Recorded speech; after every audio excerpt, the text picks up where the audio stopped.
नमस्कार, बंगाल तंत्र साधना में आप सभी का स्वागत है।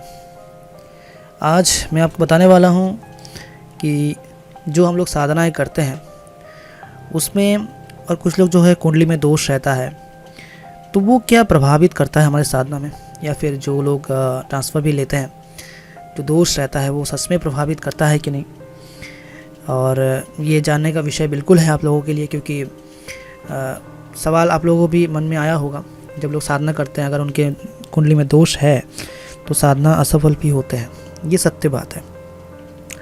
तो ये चीज़ से कैसे निकले, कैसे इस चीज़ को कंट्रोल करें या हटाए, या तंत्र से मुश्किल है या फिर ज्योतिष के द्वारा ही करना पड़ेगा।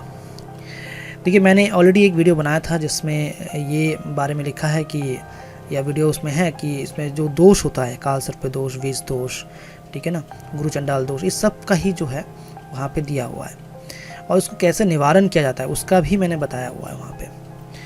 तो अगर किसी इंसान के ऊपर ये दोष है, पहले तो ये पता करना पड़ता है कि दोष सच में है कि नहीं।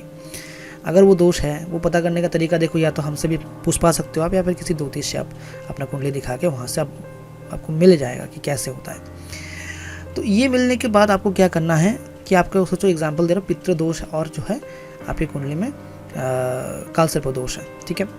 अब इसके बाद आपको क्या करना है, पितृ दोष और काल सर्प दोनों को कटाना होगा। अगर आप साधक हो तो मैं आप कहूँगा बिल्कुल कटाना ज़रूरी है, क्योंकि हो सकता है डायरेक्टली आपके साधना में ये विघ्न ना करे, लेकिन इनडायरेक्टली, जैसे आप जब साधना करोगे आपको नींद आएगा, जब साधना करोगे विघ्न बहुत आएगा, बाधाएं बहुत आएंगी, ठीक है, कोई भी काम सही से नहीं कर पाओगे, एक के बाद एक प्रॉब्लम्स आएंगी। तो ये आपकी साधना को विघ्न इनडायरेक्ट वे में करेगा।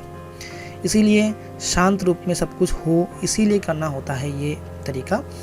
इसमें अगर मैं सोचो पितृदोष का बताऊं, पितृदोष का तो पितृदेव को शांतिकरण करना होता है। उनकी शांति कर्म के लिए उनको जो है, जो पितृ समय आता है जो अक्टूबर के महीने में, तो उस समय जो है आपको पितृ शांति करवाना होता है। मतलब अपने जो पितृ है, अपने जो जितना भी है वो लोग, उनका देहांत हुआ है, उनके नाम पे जो है भोग चढ़ाना होता है, ताकि उनको भोग मिले और वो शांत हो, ठीक है। पितृदोष ऐसे करता है, वो ब्राह्मण के द्वारा करा जाता है, वो करा लेना चाहिए, क्योंकि वो फिर आपके करियर में बहुत ज़्यादा जो है हेल्प करेगा। अगर पितृ शांत रहता है, आपका धन के मामले में भी बहुत हेल्प करता है। अगर काल सर्प दोष है तो उसका तो फिर अलग तरीका है, वो ऑलरेडी मैं टेम्प्रेरी तरीका बता चुका हूँ अपनी वीडियो में। अगर बजट नहीं है तो वो भी आप फॉलो कर सकते हो, लेकिन अगर आपको टेम्प्रेरी नहीं परमानेंट करना है तो थोड़ा खर्चा करके आप उसका काटकरण करा लीजिए।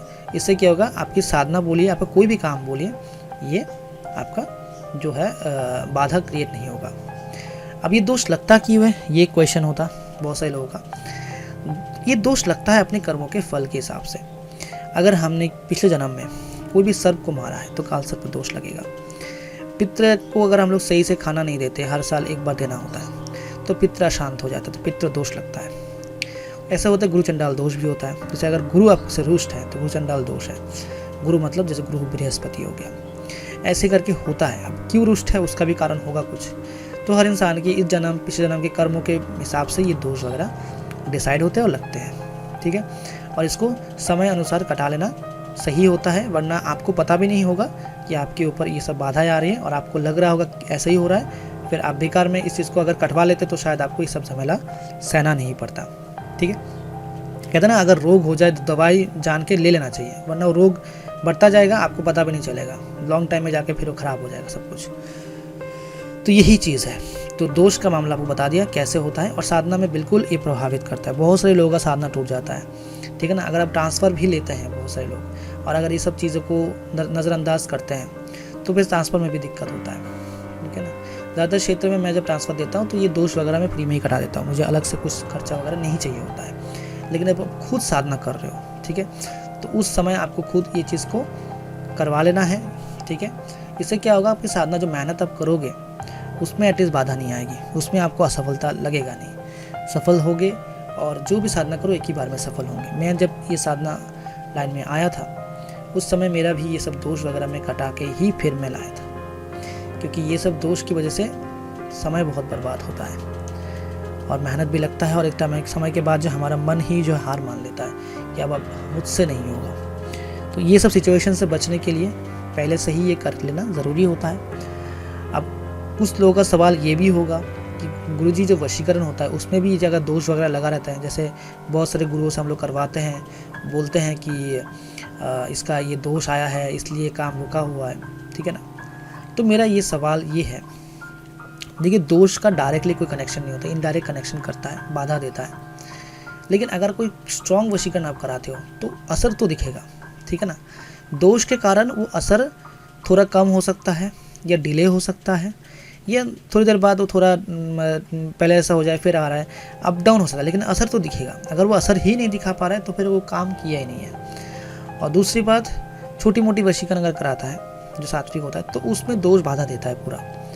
तो वशीकरण के मामले में दोष वगैरह अगर आप छोटी मोटी वशीकरण करवा रहे हो तो बिल्कुल काट करा लीजिए, और पावरफुल करवा रहे हो तो बाद में आप करा सकते हो काट, क्योंकि अब असर तो दिखेगा लेकिन लॉन्ग टाइम के लिए फिर वो क्या है ना बाधा क्रिएट करेगा। तो इससे अच्छा है कि आप करा लो।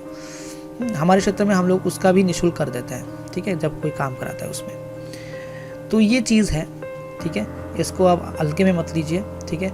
आपको नहीं पता होता है क्योंकि आपको वो चीज़ नहीं समझ आता, लेकिन किसी न किसी जो जानकार लोग हैं उनसे आप दिखवा के जिसको पता कर लीजिए, और इसका कैसे काट होता है वही पूछ लीजिए।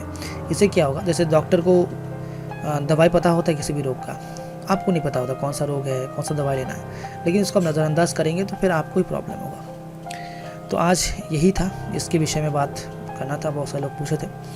आगे ऐसे और भी वीडियोज़ आएंगे, तब तक चैनल को सब्सक्राइब करिए, लाइक करिए और शेयर करिए। अपना ख्याल रखिए। जय मां काली।